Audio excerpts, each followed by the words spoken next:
Mari sejenak di sore hari ini kita belajar tentang makna wilayah. Islam memaparkan wilayah dengan jelas dan gamblang. Kaum muslimin, kaum muslimat harus memahami makna daripada wilayah.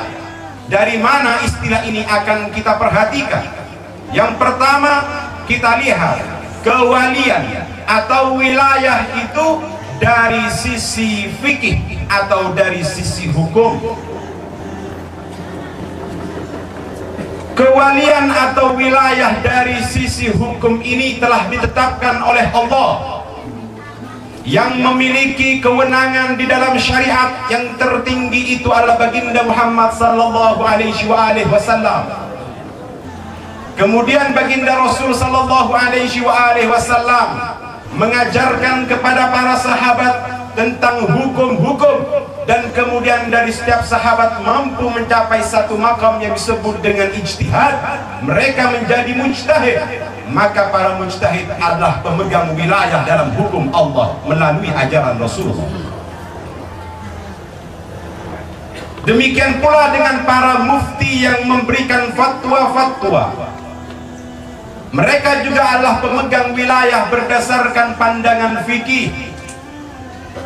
Demikian pula dengan mereka-mereka para umara yang telah diangkat oleh Allah dan Rasulnya atau diangkat oleh bangsa dan kaumnya. Mereka juga memiliki wilayah. Ini pun dalam tinjauan fikih. Wilayah artinya kewenangan. Wilayah artinya apa yang harus ia lakukan berdasarkan putusan dari yang lebih tinggi makamnya, yakni Allah dan Rasul. Di waktu menjalankan itu, mereka memiliki wewenang-wewenang yang tidak boleh dibantah, karena wewenang mereka berasal dari Allah. Apabila mereka telah menjalankan wewenangnya, demikian pula dengan para pejabat yang berasal dari kita yang memilih mereka, dan atas nama keadilan, atas nama ketentraman, atas nama keamanan, yang semua itu adalah bahasa Indonesia yang intinya serta dasarnya petikan dari Asmaul Husna. Amankan ini karena Allah zat yang mengamankan atas nama keamanan. Adillah karena sesungguhnya ada sifat Allah. Tentramkan karena sifat menenteramkan sifat Allah. Berarti dilantiknya seorang pejabat atas nama-nama Allah.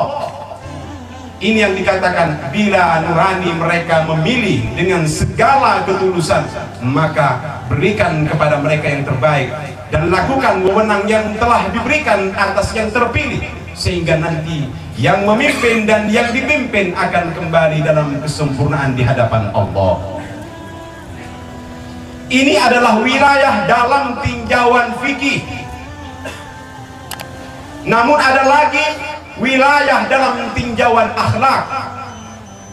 Ar-Rasul sallallahu alaihi wasallam memiliki wilayah yang wilayahnya pada satu sisi berwilayahkan hukum, dan pada satu sisi berwilayahkan wilayah batiniyah.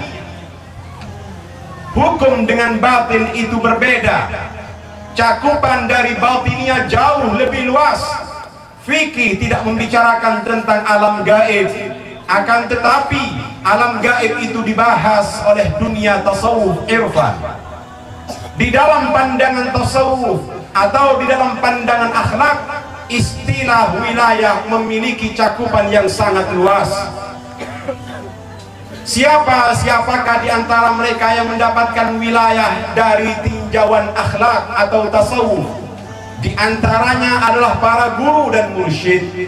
Demikian pula dengan kedua orang tua kita. Bayangkan wahai saudara-saudariku, siapakah ayah dan ibu kita? Sehingga Rasulullah Muhammad sallallahu alaihi wa alihi menyebutkan ridallah fi ridal walidain wa suhtullah fi suhtil walidain. Ridhonya Allah ada dalam ridha kedua orang tua, murka Allah ada di dalam murka kedua orang tua. berarti kedua orang tua kita memiliki sebuah wilayah yang menentukan ridha dan murkanya Allah.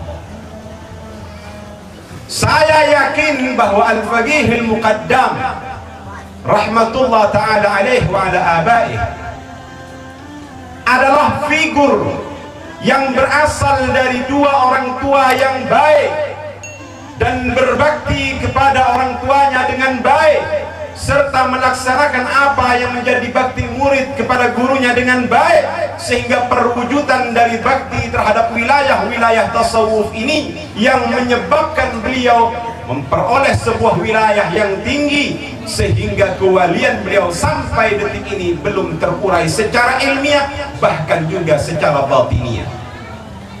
Alasannya karena beliau cukup tinggi untuk dijenguk oleh manusia bumi, sehingga manusia bumi untuk mengejar beliau pun harus melakukan sesuatu sebagaimana yang telah beliau lakukan, yakni berbakti kepada wali-walinya Allah atau kepada pemegang-pemegang wilayah. Mari kita lihat sekarang bagaimana sebenarnya orang tua kita, abah dan ibu kita, yang mungkin hadirin dan hadirat melihat kepada kedua orang tuanya secara jasmani semata-mata.